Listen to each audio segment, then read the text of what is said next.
Okay mga ka-trigger, itong muli ang inyong Pinoy Firearms Instructor na gunsmith din naman, at palagi kong sinasabi na huwag ninyo akong hanapin sa Pilipinas sapagkat ako ay 20 years na nagtatrabaho dito sa Kuwait sa Mayadin Shooting Range bilang isang Firearms Instructor gunsmith.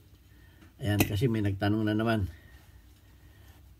At bago ako bumati sa inyong lahat ay gusto kong munang basahin ang ating bibigyan ng pansin ngayon. Nagpakilala lang siyang user. Sabi niya, Dimakak 1911, ano po ang gaming? Siguro ang ibig niya sabihin ay ano po ang gagawin. Okay. Farmer boy po. Farmer boy po. Okay. Kay Farmer boy.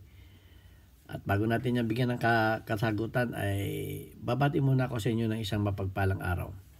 Lalo tigit sa lahat ng mga OFW na sa mampanig kayo ng mundo. Ang dalangin ko, tayo ay ilayo sa mga kapahamakan, sa mga aksidente. At lalo tigit, bigyan tayo ng mabuting kalusugan at ingatan natin ang ating pangatawan upang tayo hindi magkasakit. Sapagkat mahirap magkasakit ang OFW, walang mag-alaga sa atin. Isa pa, may mga pamilya tayong umaasa sa atin.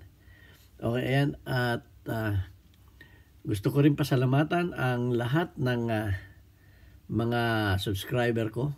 Marami ang dagdag sa atin. Tayo ay patuloy na dumarami. At ang lahat ng mga nagko-comment ng magaganda.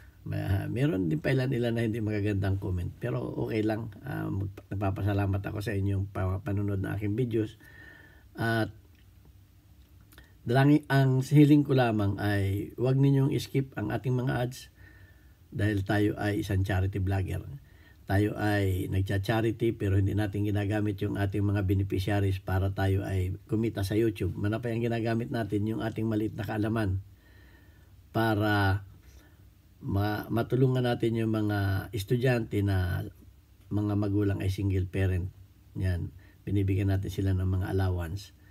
At 6 sila, kaya ako ay nagpapasalamat kay Alfredo Isidro at sa nagpakilalang Ordicify ng Las Piñas na nagpadala sa ating GCash. Ito yung ating GCash. Kung sinong gustong tumulong sa inyo, ay pasasalamatan natin yan. Kada gagawa tayo ng vlog ay isa-shoutout ko kayo. Okay, shoutout Alfredo Isidro. Maraming salamat sa iyo. At gayon din sa aking naging kaibigan dito sa Kuwait, si Architect Arnel Salvador. Naging kaibigan ko siya dito sa Kuwait, nanyahan ko siya dito sa shooting range. At nagbigay siya ng isang malaking halaga para sa ating mga estudyante. Gagamitin natin yan sa susunod na enrollment, pambilihan ng mga school supplies ng 6 nating estudyante. At sapatos na rin at saka school bag. Ayan. Kaya maraming salamat sa iyo, Architect Arnel Salvador. Sana bigyan ka pa ng mahabang buhay at magandang kalusugan ni Lord. At lalo tigit ang buong mong pamilya. Sana makakuha ka pa ng magagandang project dito sa Kuwait. Ayan, at para sa lahat din na mga hindi nag-i-skip ng ads, maraming salamat sa inyo. Ayan, at ang ating ngayong ay yung hindi makak ang problema natin. So, hindi niya sinabi kung ito ba ay matigas, kung matigas ba ito o yung nagre-release lang na ganun, yung nagre-release lang na ganun. Okay. So pareho na nating yan. Pareho na natin tatalakayin yan. So meron yang may dalawa lang akong kasagutan diyan. So itutungo natin yung ating camera para makita na yung ating 1911. Yan. Gagawa tayo ng magandang patungan ng ating iPad kasi ginagamit natin. Wala pa tayong magandang camera. Ayan. So tatanggalin lang natin na muna itong pin na to. Yan lang natin tatanggalin. So, sasangkal natin dito. Yan. Mas maganda yata yan. Kitang kita.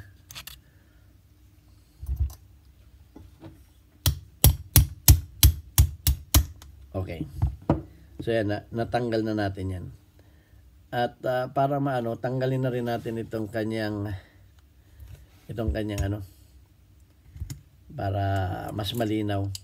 Pwede naman ito hindi tanggalin. Gusto ko lang ipakita ng mas malinaw sa lahat. Yan. Yung mga hindi pa marunong magbaklas nito, ay meron tayong mga videos paano ito baklasin. At ako nagpapasalamat doon sa mga comment na mga natuto ng pagbabaklas at pagbubuo. Yung total strip. Okay. Ayan. Tanggalin muna natin para mas maganda.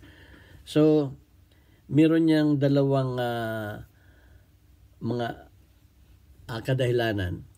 Pag itong strand na to, ito kasi yung ito. Yan. Ito yung tumututok sa ano. Ito yung tumutulak dito sa mainspring. Ngayon, itong kanyang spring guide, retainer, ito, yan. Makikita ninyo yan, parang may halo, may lusong.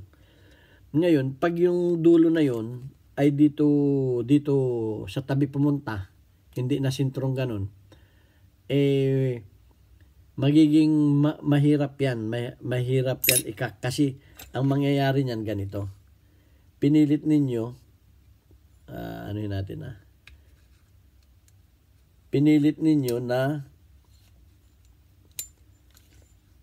pinilit ninyo na ipasok ito kahit ito yan. Pag yan ay nasa tabi ito, hindi ninyo mapapantay dito. Hindi ninyo mapantay. So pinilit ninyo, i-press ninyo para may pasok lang ito. So ang mangyayari niyan, yung spring ninyo ay magiging lapat na lapat. So hindi ninyo maikakak yan. Hindi ninyo maikakak dahil nga hindi na isintro. Dapat yan ganito ang mas maganda kung tatanggalin ninyo yung slide para maano ninyo. Yan, dapat yan ganito ang forma. Yan kita ninyo pag walang dito. Pag nakatama. Pero pag ito yung nakalabas na ganun, ibig sabihin hindi tumama yung pin dun sa sentro, sa sentrong butas. Dito siya tumama sa gilid. So, hindi ito maano. Pero sa mga paltek o backyard ay hindi ko masisigurado kung ganun din. Dahil siyempre, hindi standard yun. So, dapat ganyan. So, pagka yun ay hindi ninyo makakak. Ang isa pa, pag itong lip spring ninyo ay hindi tumama sa kabit, hindi tumama ang pagkakabit niyan. Halimbawa, ito yan meron yan diyang tinatamaan yan, may butas na mahaba yan dyan na tumatama itong kanyang ito nakatupi ng bahagi ay ang kanyang na yan. Pag hindi yan nakatama dyan, yung inyong sear ay hindi aabutin itong hindi aabutin itong parang ganito. Hindi aabutin. Hindi magtatama. Yung sear niya ay ganito ang mangyayari. So, na-explain ko na ito sa previous videos ko. Panoorin mo yung mga previous videos ko. Yung mga nag-hapkak, parang ganun din yan. Mga nag-hapkak. So, yung sear niya at saka yung hammer niya ay hindi magtatama. Yung sear niya ay malayo doon sa kanyang hammer. Okay? So, kasi yung kanyang spring ay itinutulak itong baba ng sear para gumanon.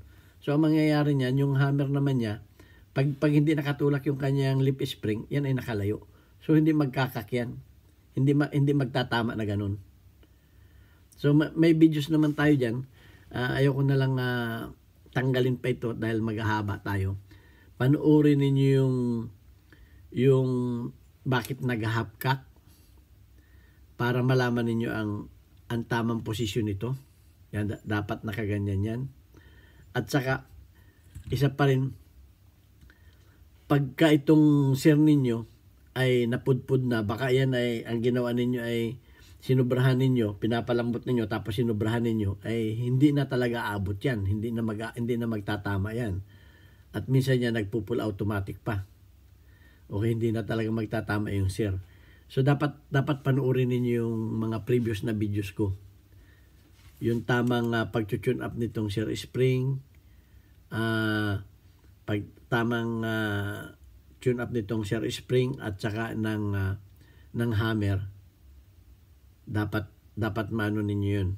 Kasi nga yung iba naman yung lip spring na ganyan, ito yung sa safety grip, ito yung sa disconnector, ito yung sa share. Yung sa share ay inilayo pa ganun patras. So hindi na niya maitulak ngayon yung share. So yung share nakagano na. Hindi na kasi niya maitulak pa ganun. Kasi pag tinulak mo sa baba yun, gaganon yun. So ganun. So may videos naman tayo niyan. Panoorin mo na lang yung mga videos. Mas maganda talaga yung pinapanood ninyo lahat ng videos ko. Kasi doon ninyo malalaman. Also, yun lang ang dalawa kong nalaala sa ngayon dahil hindi naman ako gumagawa ng listahan para i-discuss sa inyo. Kung ano lang yung naisip ko ngayon, pag nabasa ko ngayon, yun lang ang gagawin ko. Kaya yun lang, minsan malimutin na rin si Lolo. At kung may alam pa kayo, ay please comment ninyo para ma-share natin sa ating mga kababayan. Okay, at kung magko-comment kayo, ay yung nasa topic naman. Huwag naman yung nag-comment na ano ba yung tissue na yan? Yan ba yung pampuna sa puwit? Parang puwit lang ang alam niya. So, yung medyo, ang comment ninyo, yung hindi halata na tayo ay medyo bobo. Yung comment natin ay yung parang, hindi ko alam kung nangaasar o ano. Yung nasa lang, maging tayo, maging professional tayo sa ating mga comment. Ayan. At yung puwit, wag na natin isama. Okay, natatawa na lang. Hindi ko naman pinapansin. Anyway, salamat din sa panonood mo ng videos dahil ang alam mo pala yung tissue ay at least may natutunan ka na yung tissue hindi lang sa puwit ginagamit. Okay? Kasi pinanood niya yung paglilinis ng baril. Ayan, at maraming salamat sa inyong panonood. Hanggang sa muli. Magtanong lang kayo at kung yung mga tanong ninyo sa tingin ninyo hindi ko nasagot at nakalimutan ko na kasi natabunan na ng maraming mga tanong, pwede ninyo ulitin yung tanong para maalaala natin. Kasi ang hirap din maghanap ng mga tanong Hinahanap ko pa yung mga tanong ninyo. Sa dami niyan, minsan nakakaligtaan ko. Okay, ito ang inyong Pinoy Firearms Instructor. Nag-Smith din naman. Muli, ako'y nagpapasalamat sa inyong lahat. Hanggang sa mga darating pang mga pagtuturo natin. Sana may natututunan kayong kahit paunti-unti sa aking mga natuturo. Malit na kaalaman, pero pag pinagsama-sama natin yan, malay nyo, maging gunsmith din kayo. Okay? At God bless us all. Thank you very much.